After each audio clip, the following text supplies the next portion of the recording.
जय हिंद दोस्तों। ताहिर एजुकेशन अड्डा में आपका बहुत बहुत स्वागत है। आज फिर हम लोग दरोगा का सेट प्रैक्टिस करेंगे और ये सेट प्रैक्टिस नंबर 11 होगा। 1 से लेकर 10 तक अपलोड कर दिया जा चुका है। अगर नहीं देखें तो प्लीज जाकर देखिए। और एक बात मैं बता दूं, जितने भी क्वेश्चंस होते हैं सब एग्जाम पैटर्न पर होते हैं और अपडेट होते हैं। चलिए स्टार्ट करते हैं आज का वीडियो। पहला प्रश्न है, हाल ही में यूपी सरकार ने काकोरी कांड का नाम बदलकर क्या रखा है? बहुत ही ज्यादा इंपॉर्टेंट, चाहे बिहार दरोगा हो या यूपी दरोगा हो, सबके लिए इंपॉर्टेंट है ये। ठीक है, तो यूपी सरकार ने काकोरी कांड का नाम बदलकर क्या रखा है? 2 सेकंड का टाइम लेना आपको।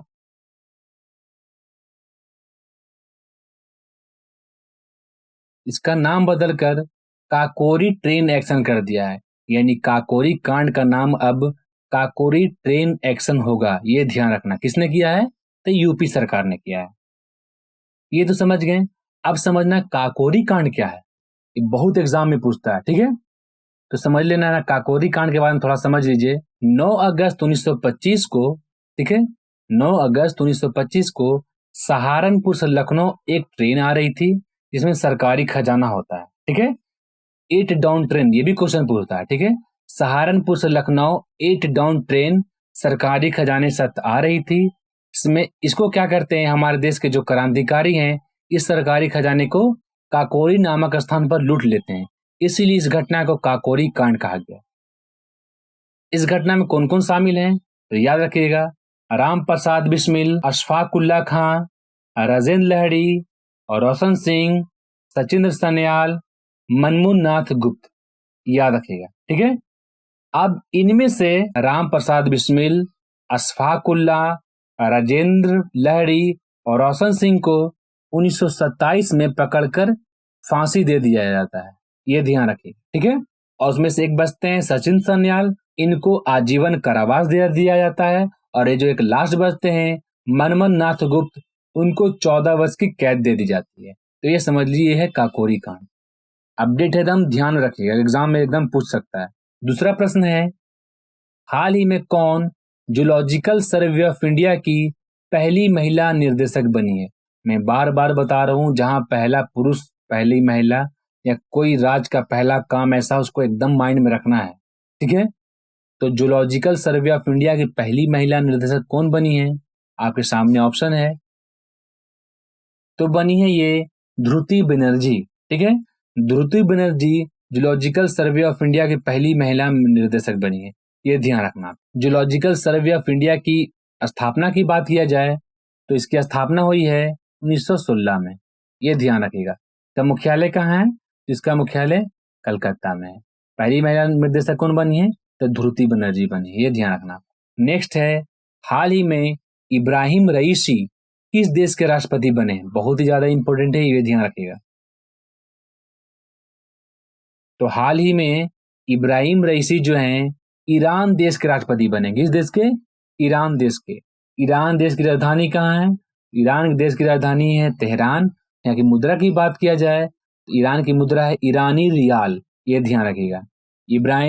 इब्राहिम रईसी यहाँ के राष्ट्रपति हैं। नेक्स्ट है एकदम अपडेट क्वेश्चन, राजीव गांधी खेल रत्न पुरस्कार का नाम बदलकर किनके नाम पर कर दिया गया? बहुत ही ज्यादा इंपॉर्टेंट है, यह याद रखिएगा। देखिए, राजीव गांधी खेल रत्न पुरस्कार का अब नाम नहीं होगा, इसके जगह पर कौन सा नाम चेंज कर दिया गया है ये ध्यान रखना है और आपको बताना है। तो अब राजीव गांधी खेल रत्न पुरस्कार का नाम मेजर ध्यानचंद खेल रत्न होगा। ठीक है, याद रखिएगा। केंद्र सरकार ने राजीव गांधी खेल रत्न पुरस्कार का नाम चेंज कर दिया है, मेजर ध्यानचंद कर दिया गया। राजीव गांधी खेल रत्न की शुरुआत कब हुई थी? इसकी शुरुआत 1991 से 92 में हुई थी। ठीक है, पहले खिलाड़ी कौन थे जिनको राजीव गांधी खेल रत्न पुरस्कार मिला? तो पहले खिलाड़ी थे शतरंज के विश्वनाथन आनंद। ये ध्यान रखना है। अब ये चेंज हो चुका है, अब मेजर ध्यानचंद खेल रत्न पुरस्कार कहा जाएगा।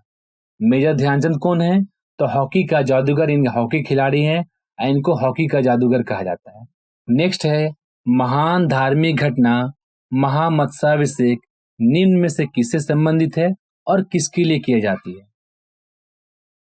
बहुत ही ज्यादा इंपॉर्टेंट है ये ध्यान रखिएगा। ऐसे 6 से 7 क्वेश्चन बनेगा, ये ध्यान रखना। मैं बार बार बताता हूँ, जरूरी नहीं जो स्क्रीन पर है वही एग्जाम में आए, जो मैं एक्स्ट्रा फैक्ट बताता हूँ वो भी एग्जाम में आता है, इसलिए एकदम गौर समझिएगा, खाली टिक मारकर बढ़ना नहीं है। तो ये है बाहुबली। इनके बारे में समझने से पहले समझिएगा कि जैन धर्म के संस्थापक कौन है। तो जैन धर्म के संस्थापक है ऋषभदेव। कौन है जैन धर्म के संस्थापक? तो ऋषभदेव। उनका प्रतीक चिन्ह क्या है? तो उनका प्रतीक चिन्ह है षण। तो ऋषभदेव के पुत्र ही हैं गोमतेश्वर। गोमतेश्वर को ही बाहुबली के नाम से जाना जाता है। ठीक है। इनकी मूर्ति कहाँ है? तो इनकी मूर्ति है कर्नाटक के श्रवण बेलगोला में। कितनी? तो 18 फीट की मूर्ति है कर्नाटक के श्रवण बेलगोला में। चाहे गोमतेश्वर बोलिए या बाहुबली बोलिए, ठीक है। और ये जो सिस्टम होता है, ये धार्मिक काम होता है, महामस्तकाभिषेक हर 12 वर्ष पर होता है। कितने वर्ष पर होता है? हर 12 वर्ष पर होता है। पिछले बार कब हुआ था?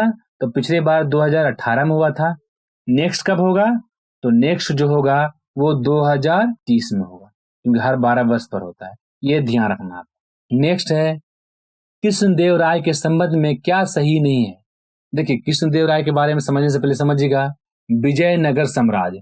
ठीक है, विजयनगर साम्राज्य। अगर विजयनगर साम्राज्य की बात किया जाए तो विजयनगर साम्राज्य में 4 वंशों ने शासन किया है। कितने वंशों ने?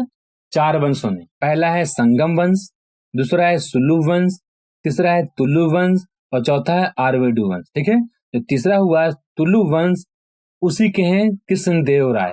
ठीक है, क्वेश्चन आएगा तुलु वंश के संस्थापक कौन है? तो तुलु वंश के संस्थापक हैं वीर नरसिंह। ठीक है, तुलु वंश के संस्थापक कौन है? वीर नरसिंह। इन्हीं वीर नरसिंह का छोटा भाई होते हैं कौन? कृष्णदेव राय। कृष्णदेव राय को आंध्र भोज के नाम से भी जाना जाता है। और राम मंदिर के रूप में कृष्णदेव राय ने हजारा स्वामी मंदिर का निर्माण कराया था, और विष्णु भगवान के रूप में, विष्णु मंदिर के रूप में विठल स्वामी मंदिर का निर्माण कराया। ठीक है, ये मीनाक्षी मंदिर का निर्माण कृष्णदेव राय ने नहीं करवाया है, यह ध्यान रखिएगा। कृष्णदेव राय को आंध्र भोज, आंध्र पितामह, आंध्र अभिनव के नाम से भी जाना जाता है। ठीक है, इनके दरबार में 8 कवियों का एक सम्मेलन बैठता था जिसको अष्ट दिग्गज कहा जाता था। और इन्होंने 2 बुक लिखा है, बहुत इंपॉर्टेंट है। एक थे अमुक्त मलयाद जो तेलुगु भाषा में लिखा है, एक लिखा जम्बावती कल्याणम, ये संस्कृत भाषा में लिखा है, ये ध्यान रखना। नेक्स्ट है AFI ने नीरज चोपड़ा के सम्मान में प्रतिवर्ष किस तारीख को भाला फेंक दिवस मनाने की घोषणा की। बहुत ही ज्यादा इंपॉर्टेंट है, क्योंकि नीरज चोपड़ा ने हमारे देश के लिए गोल्ड मेडल जीता है, बहुत ही सम्मान की बात है।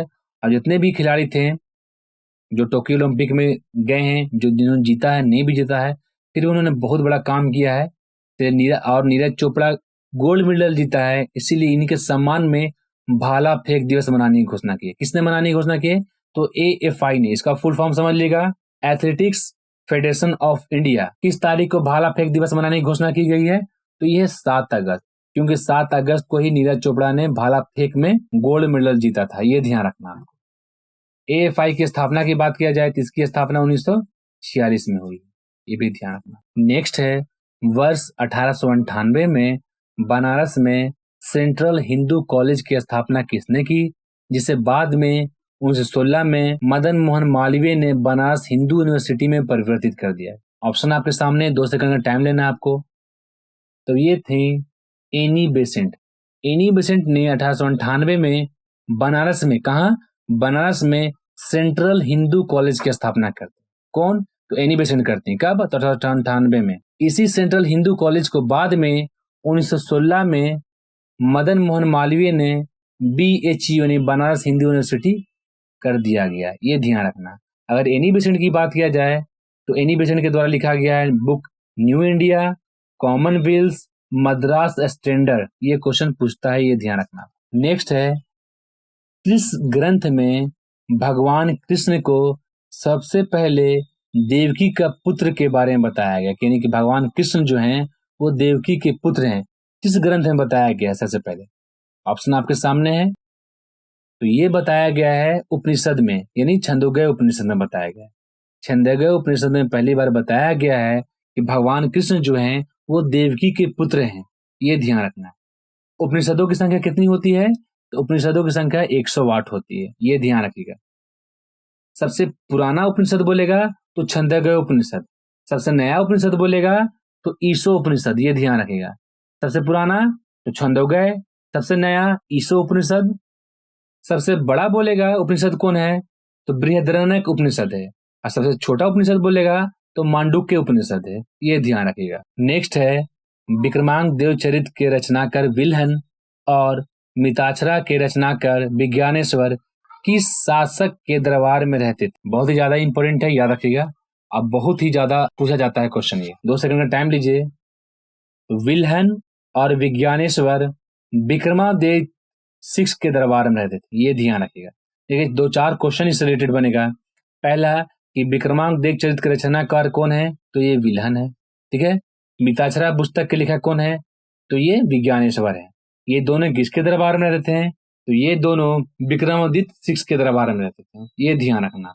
विक्रमादित्य 6 किस वंश से संबंधित है, तो ये कल्याणी के चालुक्य वंश से संबंधित है, ये ध्यान रखना। नेक्स्ट है धान का खैरा रोग या लघुपतन रोग किस तत्व की कमी कारण हुआ था। ऑप्शन आपके सामने है, इस भी क्वेश्चन पूछा जाता है, साइंस को भी लेकर चलना है। तो मिट्टी में जब जस्ते की कमी हो जाएगी तो धान में खैरा रोग या लघुपतन रोग हो जाएगा, ये ध्यान रखना है। यानी किसी कमी से, तो जस्ते की कमी से। नेक्स्ट प्रश्न है भारत के प्रत्येक नागरिक का कर्तव्य होगा प्राकृतिक पर्यावरण का संरक्षण एवं सुधार। यह भारतीय संविधान किस अनुच्छेद में संदर्भित है। बहुत ही ज्यादा इंपॉर्टेंट क्वेश्चन है, ध्यान समझिएगा। तो ये है अनुच्छेद 51 का, यानी कि मौलिक कर्तव्य में है ये, ठीक है। और मौलिक कर्तव्य की बात किया जाए तो मौलिक कर्तव्य को भारतीय संविधान में 42वें संविधान संशोधन 1976 में जोड़ा गया है। किस समिति के आधार पर, तो सरदार स्वंत सिंह समिति के आधार पर 42वें संविधान संशोधन 1976 में मौलिक कर्तव्य को जोड़ा गया है। मौलिक कर्तव्य किस देश से लिया गया है, तो मौलिक कर्तव्य रूस से लिया गया, ध्यान रखना है। भाग पूछेगा कि मौलिक कर्तव्य किस भाग में है, तो भाग 4 का में है। और अनुच्छेद पूछेगा तो इक्यावन का ए में है, ये ध्यान रखिएगा। नेक्स्ट है भारत की संसद में कितने सदन हैं, क्लियर कर लीजिएगा इसको। देखिए संसद बनता कैसे है, तो संसद बनता है लोकसभा प्लस राज्यसभा प्लस राष्ट्रपति, ठीक है। जब तक तीनों नहीं रहेगा संसद का निर्माण नहीं होगा, तीनों से एक भी नहीं रहेगा तो संसद नहीं बन पाएगा, ठीक है। संसद कैसे बनता है, तो लोकसभा राज्यसभा और राष्ट्रपति तीनों रहेगा तो संसद बनेगा। ये पूछा कितने सदन हैं, तो संसद के 2 सदन हैं। कौन कौन है, तो लोकसभा प्लस राज्यसभा। जहां सदन पूछेगा तो 2 हो जाएगा, लेकिन यही पूछेगा कि संसद कितने अंग हैं, तो संसद के 3 अंग हैं। कौन कौन, लोकसभा राज्यसभा और राष्ट्रपति। ये अंग के लिए है, ठीक है। ये बहुत कंफ्यूजन वाला, कंफ्यूजन दूर कर लीजिए। अंग पूछेगा तो कितने अंग हैं, तो 3 अंग हैं। कौन कौन, लोकसभा राज्यसभा और राष्ट्रपति। और जहां पूछेगा कितने संसद कितने सदन हैं, तो 2 हो जाएगा। कौन कौन, तो लोकसभा और राज्यसभा, बस ये ध्यान रखना। नेक्स्ट है विधि के समक्ष समता लिया गया, यानी किस देश से विधि के समक्ष समता लिया गया है। बहुत ही ज्यादा इंपॉर्टेंट है, कंफ्यूजन होगा, क्लियर कर लीजिएगा एकदम। ऑप्शन आपके सामने है, देखिए विधि के समक्ष समता अगर बोलेगा तो ये इंग्लैंड से लिया गया। कहां से, यानी ब्रिटेन के संविधान से लिया गया। विधि का शासन और विधि के समक्ष समता दोनों बोलेगा तो ब्रिटेन से, यानी इंग्लैंड से। अगर एक क्वेश्चन घुमा के पूछ देगा कि विधि का समान संरक्षण, विधि का समान संरक्षण, तो कहां से, तो ये अमेरिका से, ये ध्यान रखिएगा। फिर समझिएगा विधि के समक्ष समता या विधि का शासन, ये बोलेगा तो इंग्लैंड के संविधान से, नहीं ब्रिटेन के संविधान से।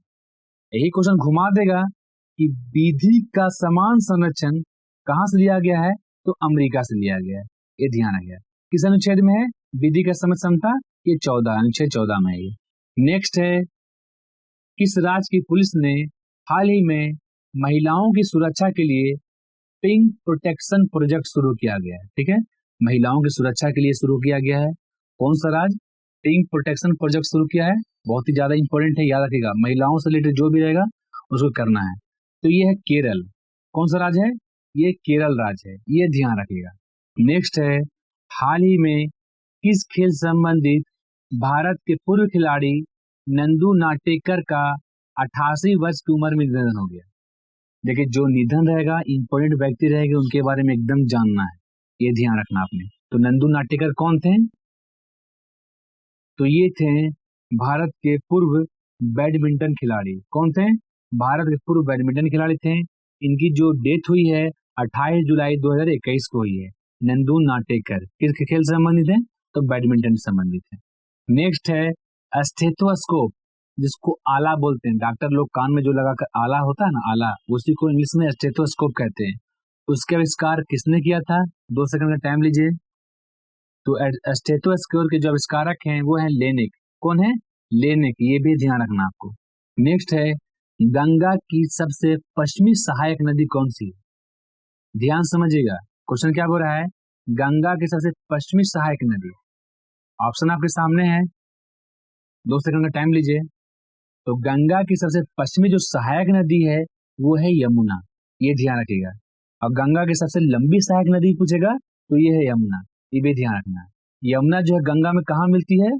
तो ये प्रयाग यानी इलाहाबाद के पास गंगा में मिलती है यमुना, ये ध्यान रखना। पश्चिमी सहायक नदी पूछेगा गंगा की तो यमुना है। नेक्स्ट है भगवान महावीर उद्यान कहाँ स्थित है? ऑप्शन आपके सामने, 2 सेकंड का टाइम लीजिए। तो भगवान महावीर जो राष्ट्रीय उद्यान है वो है गोवा में। कहाँ है? गोवा में। भगवान महावीर किस धर्म संबंधित है? तो जैन धर्म संबंधित है।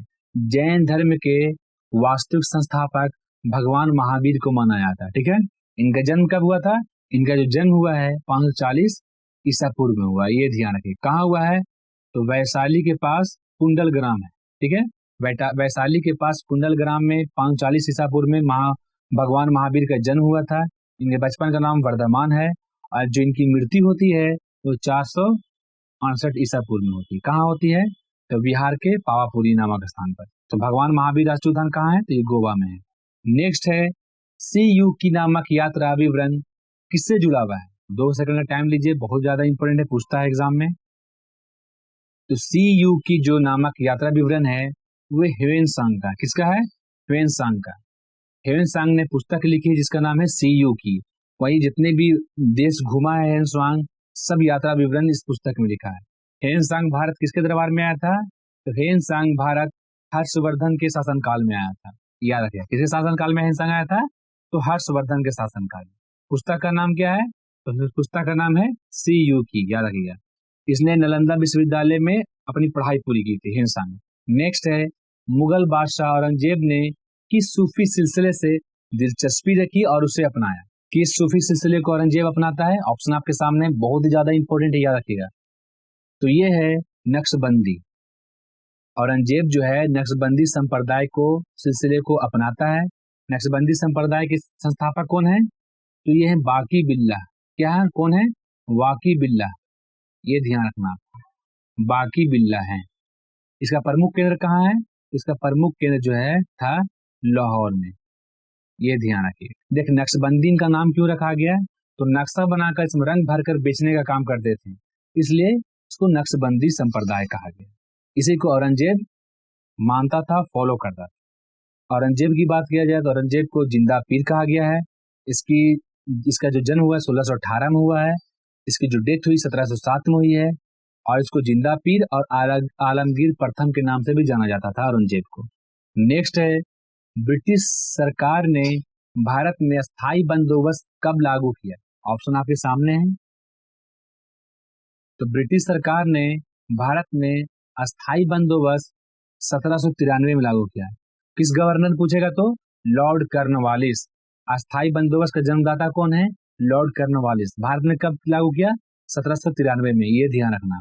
नेक्स्ट है शाहजहां ने इनमें से किस शहर में मोती मस्जिद बनवाई थी? ऑप्शन आपके सामने है। देखिए, शाहजहां जब मोती मस्जिद का जो निर्माण करवाता है वो करवाता है आगरा में। ठीक है, एक मोती मस्जिद दिल्ली में भी है। ठीक है, दिल्ली वाली मोती मस्जिद का जो निर्माण कराता है वो है औरंगजेब, ये याद रखिए, कंफ्यूजन नहीं होगा। ठीक है, दिल्ली में भी मोती मस्जिद है, उसका निर्माण औरंगजेब करवाता है, और आगरा में जो मोती मस्जिद है उसका निर्माण शाहजहां करवाता है, ये ध्यान रखिएगा। शाहजहां ने लाल किला बनवाया, शाहजहां ने ताजमहल का निर्माण करवाया। नेक्स्ट है शिवाजी के बाद किसे गोरिल्ला युद्ध का संचालन किया? यानी गोरिल्ला युद्ध में सबसे परिपूर्ण थे वो शिवाजी थे। तो शिवाजी की जो डेथ हो जाती है 1680 में, उसके बाद गुरिल्ला युद्ध का संचालन कौन करता है अच्छे ढंग से, क्वेश्चन का ये कहना ये है। ऑप्शन आपके सामने है, तो ये है पेशवा बाजीराव प्रथम। कौन है? पेशवा बाजीराव प्रथम है, याद रखिएगा। पेशवा बाजीराव प्रथम को लड़ाकू पेशवा भी कहा जाता है। इन्हीं को मस्तानी नाम की लड़की से प्यार हो जाता है, इसी पर फिल्म बना है बाजीराव मस्तानी। हाल में किस राज्य में पूर्व राज्यपाल माता प्रसाद का 96 वर्ष की उम्र में निधन हो गया?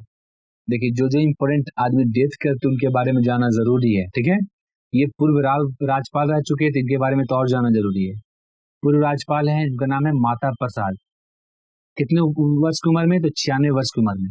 तो कहाँ के थे ये? तो ये हैं अरुणाचल प्रदेश के। अरुणाचल प्रदेश के पूर्व राज्यपाल हैं माता प्रसाद, इन्हीं का निधन हुआ, ये ध्यान रखना। तो आज का सेवा समाप्त होता है, 25 क्वेश्चन का ही चट प्रैक्टिस था। फिर मिलते हैं हम लोग नेक्स्ट वीडियो में। प्लीज अगर नए हैं तो चैनल को सब्सक्राइब कीजिए। एनसीईआरटी सार संग्रह और क्रॉन का जो सीरीज चल रहा है, मैं चैप्टर बाय चैप्टर पढ़ाता हूँ और सबका टेस्ट भी लेता हूँ। तो नहीं ज्वाइन किए तो ज्वाइन कीजिए, पर डे आपको दरवा का सेट प्रैक्टिस मिलेगा। फिर मिलते हैं हम लोग नेक्स्ट वीडियो में। जय हिंद।